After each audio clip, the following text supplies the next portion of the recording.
시간에 성령으로 예배합니다.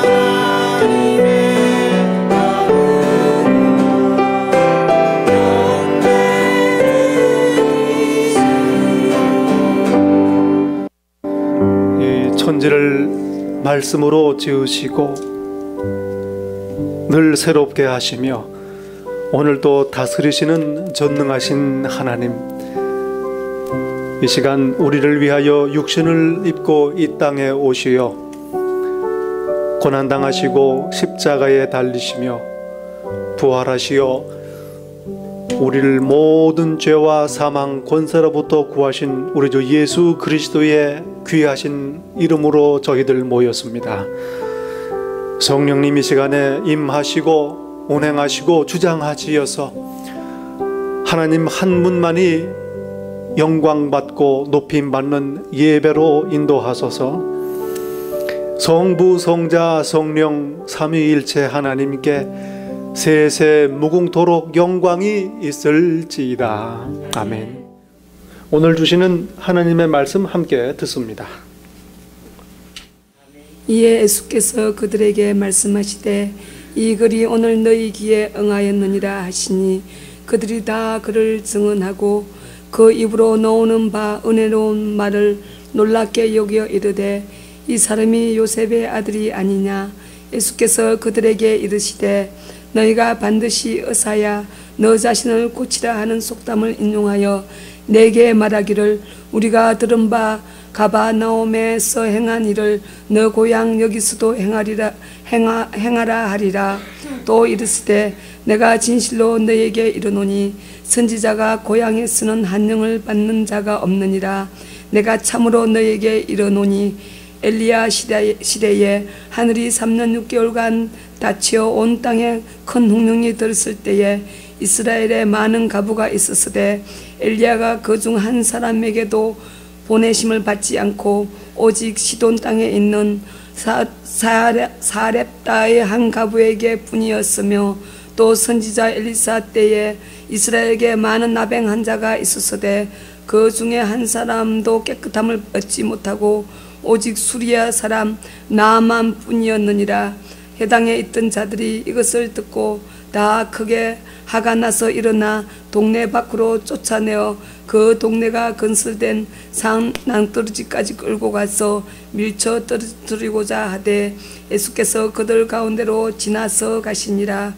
1972년 발표된 그 한국의 노래가 하나 있습니다. 김상진이라는 남자 가수가 부른 노래입니다. 타향도 정이 들면 고향이라고 그 누가 말을 했던가 바보처럼 아니야 그것은 거짓말 향수를 달래려고 하는 말이야 타향은 싫어 고향이 좋아. 아멘. 참 저희들에게 얼마나 공감이 가는 가사인지 모르지요.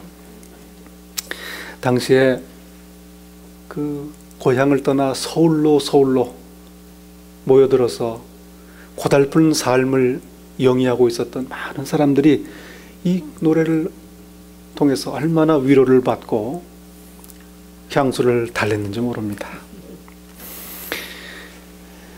부산 출신의 이 남자 가수, 아주 허스키한 고음을 뽑아내는 독특한 음성으로 참 당대에 아주 인기를 모았던 그런 가수입니다. 저 개인적으로 어렸을 때 가사를 들으면서 향수가 뭔지 몰라가지고 향수를 달래려고 하는 말이라는 가사, 향수가 사람 이름인가 누군가 이렇게 생각을 했던 기억이 납니다. 저와 여러분도 지금 고향을 떠나서 타향에 살고 있는 그러한 나그네입니다. 아무리 정을 붙이려고 해도 고향이 생각이 나고 고향이 좋다라는 그런 가사를 담고 있습니다. 고향이 얼마나 그립고 참으로 돌아가고 싶은 곳인지 모릅니다. 1939년에 그 개봉된 미국 영화가 하나 있습니다. 그 Wizard of Oz라는 영화입니다. 오즈의 마법사라는 제목의 영화입니다. 이 영화가 현재 영화 평론가들에 의하면 영화 사상 10대 영화에 늘 드는 그러한 걸작으로 그렇게 꼽히는 영화입니다. 저도 참 여러 번 보았습니다. 우리 아이들 덕분에 함께 많이 보게 된 그런 영화인데 참 잘 만들었어요. 이 영화가 끝날 즈음에 마지막에 이 영화의 주인공인 그 도로시라는 그 여자 소녀가 이런 대사를 고백합니다. There is no place like home. 집만한 곳이 없어요. 집이 최고야 라는 그러한 대사를 고백하는 장면이 있습니다. 그래서 이 구절이 이 영화 이후로 미국 사회에 고향의 중요성, 집이 얼마나 소중한가를 대변하는 그러한 구절로 지금도 많이 사용이 되고 있습니다. 오늘 하나님이 주시는 성경 본문에 보면 예수께서 고향을 방문하시는 사건입니다. 잘하신 곳입니다. 그래서 고향 나사렛 사람들이 예수님이 오신다는 소식을 듣고 아마도 플래카드를 내걸고 금의 환영을 했을 거라고 생각이 됩니다. 갈릴리 지역에서 특히 가버나움에서 큰 이적들을 행하시고 사역을 하신 소문을 들었습니다. 그런데 그 우리 고장 출신의 청년 예수께서 이제 우리 고향을 방문하는 것입니다. 안식일입니다. 그러니 회당에 사람들이 모였습니다. 그리고 예수께서는 갈릴리 지역 다른 곳에서 늘 회당을 방문하시며 말씀을 전하셨던 대로 이제 고향에 오셔서도 회당에 들어가셔서 말씀을 읽고 말씀을 전하기 시작하셨습니다. 어떻게 보면 이게 참 실수입니다. 이 본문 말씀을 보고서 늘 우리 신학교 있을 때도 그렇고 얘기하는 것 중에 하나가 신학교 졸업하고 절대로 네가 다니던 모교, 교회로 가지 말라, 이러한 얘기들을 서로 나누곤 합니다. 그 어려서부터 그 다 알고 하는 어른들도 계시고 하니 환영을 받지 못한다 하는 얘기입니다. 바로 그러한 일이 오늘 예수 그리스도께서도 일어나는 것입니다. 늘 성경의 회당에 들어가시면 예수님께서는 성경을 읽으시고 그리고 성경 말씀을 설명하시고 복음을 선포하셨던 것 같습니다. 그리고 오늘 본문의 1장부터 20절 앞에 보면 이제 성경을 읽으시고 앉으셔서 말씀을 선포하기 시작합니다. 이건 참 부럽습니다. 이거 한 가지는 부러워요. 예수님께서는 말씀을 전하실 때 앉으셔서 설교를 하셨다는 말입니다. 그런데 회중이 일제히 주목을 했다라고 20절에 그렇게 기록을 하고 있습니다. 이 일제히 주목했다는 말은 두 가지 의미를 가지고 있습니다. 하나는 기대와 설레임으로, 그리고 아주 흥분된 마음으로 주의를 기울이는 것을 말합니다. 또 하나는 부정적인 시각으로 뚫어지게 째려보고 노려보는 것을 표현하기도 합니다. 오늘 본문에 보면 이 두 가지 감정이 서로 복합되어 있었던 것으로 짐작이 됩니다. 우리 고장 출신 청년 예수가 이 갈릴리 지역을 무대로 사역하고 놀라운 이적들을 행했다. 그런데 이제 우리 동네에 돌아온다. 얼마나 좋은 소식이냐 하고 설레이고 기대를 하고 있습니다. 동시에 대단히 서운한 감정을 가지고 있습니다. 우리 고향을 뒤로 하고 우리 고향은 젖혀놓은 채 타지에 가서 왜 그런 일들을 행하느냐라는 서운함입니다. 고향이 먼저라는 얘기입니다. 이러한 감정들을 가지고 이제 예수 그리스도께서 말씀을 시작하는 것을 주목하고 있는 상태입니다. 여러분, 오늘 성경 본문에 예수께서는 성경 말씀을 읽으시고 그 말씀을 설명하시기 시작합니다. 21절의 말입니다. 아주 간략히 그저 표현이 되어 있습니다. 예수께서 그들에게 말씀하시기를 시작하셨다라는 말입니다. 내용인즉슨 이 글이 내가 오늘 너희에게 읽은 이사야 말씀이 오늘 너희 듣는 중에 이루어졌다라는 말씀입니다. 결론입니다. 궁금해요. 과연 어떤 내용으로 예수님께서 말씀을 전하고 설교를 하셨을까 궁금하기도 합니다. 그런데 간략하게 그저 표현을 해놨습니다. 예수께서는 말씀으로 오십니다. 말씀을 선포하십니다. 하나님께서는 말씀이십니다. 그리고 말씀으로 역사하십니다. 천지를 지으신 것도 말씀으로 지으셨습니다. 태초에 말씀이 계시고 그 말씀이 하나님과 함께 계셨으니 곧 그 말씀이 하나님이시라. 예수 그리스도 역시 로고스 말씀이십니다. 그리고 그 말씀이 육신이 되어 인간의 몸을 입고 이 땅에 오신 것이 바로 예수 그리스도의 성육신 사건입니다. 말씀으로 우리에게 오시는 하나님이십니다. 이거 우리를 기억해야 될 것입니다. 요한복음 5장 22절에 말씀합니다. 24절입니다. 내 말을 듣고 또 나 보내신 이를 믿는 자는 영생을 얻었고 심판에 이르지 아니하나니 사망에서 생명으로 옮겼느니라. 진실로 진실로 너희에게 이르노니 죽은 자들이 하나님의 아들의 음성을 들을 때가 오나니 곧 이 때라. 듣는 자는 살아나리라. 예수께서 이 땅에 오셔서 행하신 사역, 하나님의 말씀을 선포한 것입니다. 그리고 이 말씀을 전하는 예수님의 음성을 들을 때에 죽은 자들이 살아난다는 얘기입니다.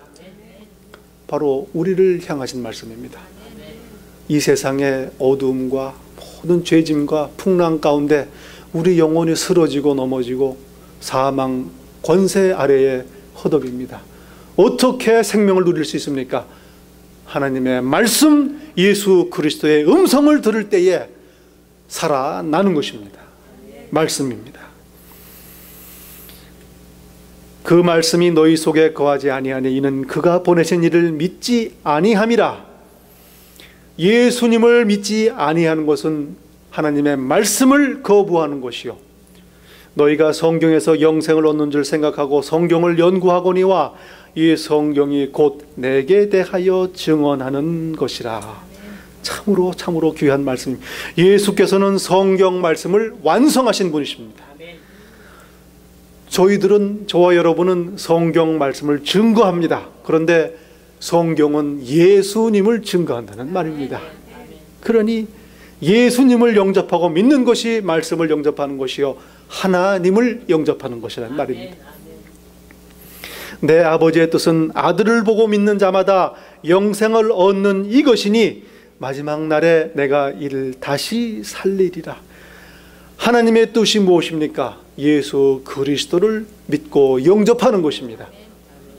이것이 하나님의 뜻이요, 말씀의 중요성입니다. 그런데 오늘 본문에 보면 이 고향 나사렛 사람들 예수님을 배척합니다. 그들이 다 그를 증언하고 입으로 나오는 바 은혜로운 말을 놀랍게 여겨 이르되 이 사람이 요셉의 아들이 아니냐. 하나님, 예수님께서 성경 말씀을 읽으시고 그 권세로 말씀을 선포하셨는데 듣는 사람들의 반응이 무엇입니까? 말씀을 듣지 않고 예수님을 본 것입니다. 자기 동네에서 자란 청년 예수를 이 사람은 듣고 본 것입니다. 그리고 서로서로 웅성거립니다. 서로서로 확인합니다. 저 청년이 저 요셉의 아들 아닌가? 마리아의 아들 아닌가? 서로서로 웅성거리고 서로 확인합니다. 서로 증거했다고 말합니다. 그리고 나서 결국 이 사람이 요셉의 아들이니 이거 어떻게 된 일이냐. 참으로 답답한 상황입니다. 예수님을 영접하지 않은 것입니다. 마태복음에서는 이 상황을 보다 구체적으로 설명합니다. 고향으로 돌아가사 그들의 회당에서 가르치시니 그들이 놀라 이르되 이 사람의 지혜와 능력이 어디서 났느냐? 이는 그 목수의 아들이 아니냐? 그 어머니는 마리아, 형제들은 야고보, 요셉, 시몬, 유다라 하지 않느냐? 그 누이들은 다 우리와 함께 있지 아니하느냐? 그런즉 이 사람의 이 모든 것이 어디서 났느냐? 하고 놀라서 믿었더라 했으면 좋을 뻔했는데 그 다음 구절은 예수를 배척한지라 라고 기록을 합니다. 이들은 말씀을 들은 것이 아니고 말씀 전하는 사람 예수를 주목했습니다. 결국은 예수님의 말씀을 하나님의 말씀으로 받아들이지 않았다는 것입니다. 그런 생각을 합니다. 말씀을 전하고 예배 도중에 말씀을 나누는 시간에 제가 전하는 대변하는 말씀을 하나님의 말씀으로 들을 수 있는 것, 이거 참 큰 복이라고 생각이 됩니다. 제 말이라고 들으면 별로 유익이 없습니다. 여러분들에게도 유익이 없고 저에게도 유익, 하나님께도 영광이 안 돼. 그러나 하나님께서 주시는 말씀이다 하고 들을 때에 예수님을 만나게 되고 여러분의 삶에 하나님의 큰 복이 임하는 것입니다. 하나님의 말씀으로 들어야 되는 것입니다. 나사렛 사람들은 예수님을 배척했습니다. 결국 말씀을 배척한 것입니다. 예수님을 배척한 것은 하나님을 배척하는 것이라는 말씀입니다. 그 이유가 무엇일까? 고향을 무시했다는 서운함이 그 바탕에 깔려 있습니다. 가버나움에서 사역을 하시고 돌아오신 그런 상황입니다. 가버나움은 타지입니다. 나사렛은 고향입니다. 그리고 더욱이 가버나움은 이방 문화가 번창한 곳입니다. 그런데 여러 이적들을 그 가버나움에서 행하셨다는 말씀입니다. 아마도 나사렛에 돌아오신 이후에 사람들이 기대를 했던 것 같아요. 병자들도 고치고 죽은 사람도 좀 고치 살리고 이적을 좀 행했으면 좋겠다. 그러나 예수께서는 고향에 오셔서 아무 이적도 행하지 않으신 것 같습니다. 가버나움에서는 백부장의 하인을 고쳤습니다. 관리의 아들을 고쳤습니다. 베드로의 장모님을 치유했습니다. 침상에 실려온 중풍병자를 고쳤습니다. 그리고 회당장의 딸까지 고쳤습니다. 그런데 나사렛에서는 하나도 행하지 않았단 말입니다. 그러니 고향 사람들이 화가 났다는 말입니다. 그런데 아마도 닭이 먼저냐 계란이 먼저냐, 예수께서 왜 이적을 행하지 아니하셨을까? 나사렛 사람들의 완악함과 불신이 원인이었던 것 같다고 생각이 됩니다. 그런 생각이 들어요. 제가 한국에서 신학교에서 수업을 하는데 이게 이제 같은 과목을 매년 반복해서 가르칩니다. 같은 과목이요, 같은 내용입니다. 같은 사람입니다. 그런데 어떤 과목을 가르칠 때는 그렇게 신이 나고 열심을 내고 모든 제가 아는 거를 다 알려주고 싶고 그렇게 수업을 진행하는 클래스가 학기가 있는가 하면 어떤 학기에서는 아이고 그냥 빨리 수업이 좀 끝났으면 좋겠다. 그렇게 해서 참 죄송한 얘기지만 그렇게 수업을 했던 기억도 있습니다. 가만히 비교를 해보니 학생들한테 책임을 돌리는 건 아닙니다만 오늘 무엇을 하는지도 모르고 다들 앉아서 학생들이 들어오는 경우에는 별로 말하고 싶은 생각이 없어요. 그런데 초롱초롱 책도 읽어오고 질문도 하고 그렇게 열심히 듣는 학생들이 한 명만 앉아 있어도 그렇게 신이 나서 가르쳤던 기억이 납니다. 이게 제가 부족한 탓입니다만은 그런 생각을 해봅니다. 아마 예수님께서도 인정하지 아니하고 영접하지 아니하고 완악하고 믿지 아니하는 나사렛 사람들 이적을 행하지 않은 이유가 아니었나 그렇게 생각이 되는 것입니다. 여러분, 이게 제 그냥 생각이 아니고 이 다음에 나오는 말씀을 보면 그렇습니다. 예수께서 이미 그 나사렛 사람들의 속마음을 다 아시는다는 얘기입니다. 한마디 예수께 말한 것도 없습니다. 그런데 23절에 보면 예수께서 나사렛 사람들에게 말씀을 하시기 시작합니다. 이미 다 파악을 하신 거예요. 자, 너희들이 조금 있다가 나에게 이렇게 말할 거다 의사야 너 자신을 고치라 라는 속담을 인용해서 내게 말하기를 우리가 들은 바 가버나움에서 행한 일을 내 고향 여기서도 행하라 하리라 얘기하십니다. 의사, 다른 사람을 고치기 전에 너 먼저 고치라. 이게 유대인들이 그 당시에 가지고 있던 속담입니다. 무슨 얘기입니까? 다른 동네에 가서 일을 행하기 전에 우리 동네에서 먼저 이적을 행하라 라는 얘기입니다. 서운함의 표시입니다.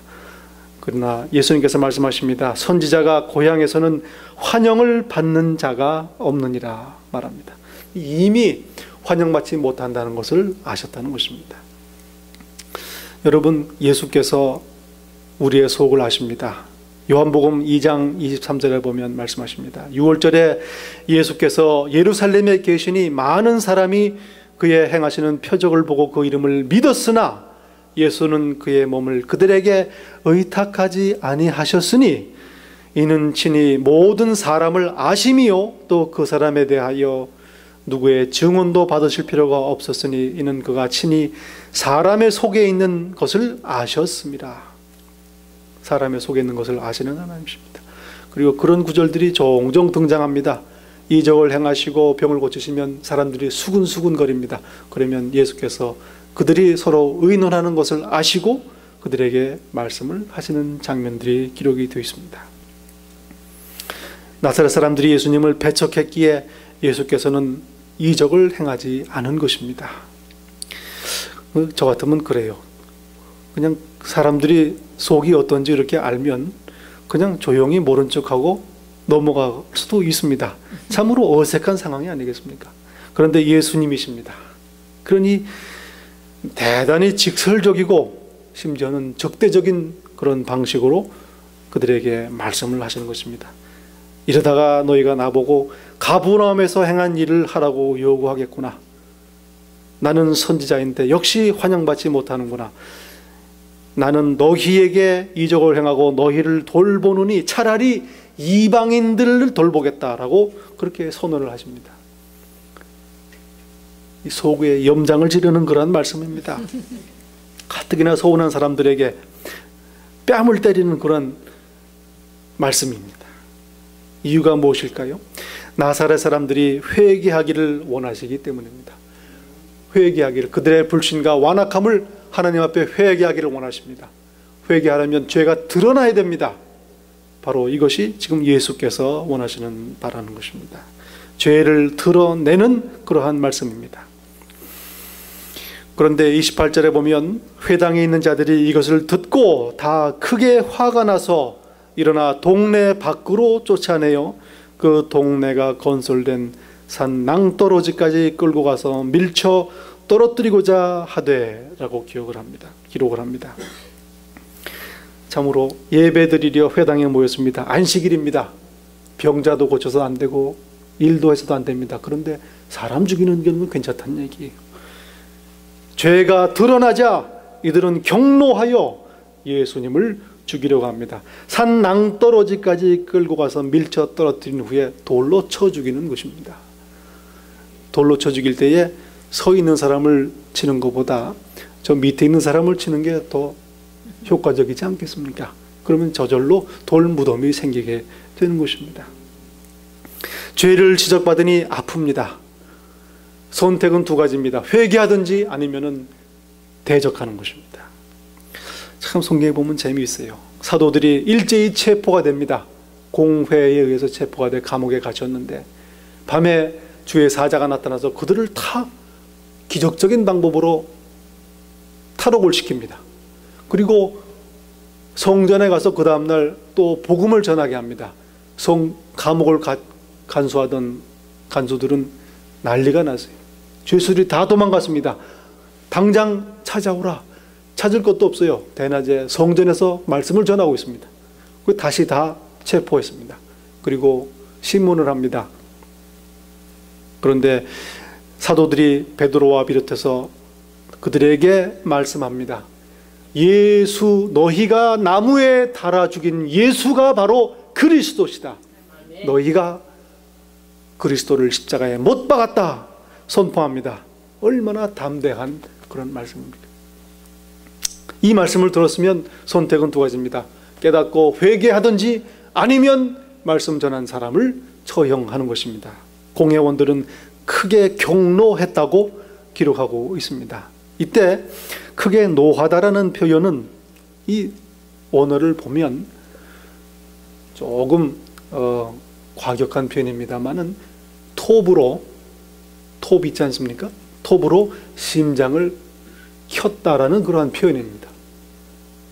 구약시대에 다윗이 어느 성을 점령했을 때 그 끝까지 저항하던 성을 함락시키고 그곳의 거민들을 처형할 때 이런 방법을 썼다고 역대서에 기록을 하고 있습니다.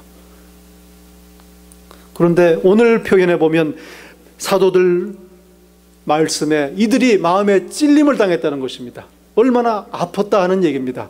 그러니 회개하지 않는다면 오히려 공격을 하는 것입니다. 이것이 사람의 심리입니다. 오늘 나사렛 사람들에게 주신 예수님의 말씀을 이렇게 요약할 수 있습니다. 내가 온다고 하니까 처음에는 너희가 반가워하고 회당에서 환영하더니 이제 말씀을 듣고도 나를 요셉의 아들이니 하면서 받아들이지 않는구나. 참 고약하구나. 내가 가버나움에서 이적을 행하고 여기서는 하지 않는 이유가 바로 여기에 있다. 너희의 완악함과 믿지 않음 때문이다. 너희에게 이적을 행하느니 차라리 너희들이 괴로 여기는 이방인들에게 가서 이적을 베풀겠다라고 말씀을 합니다.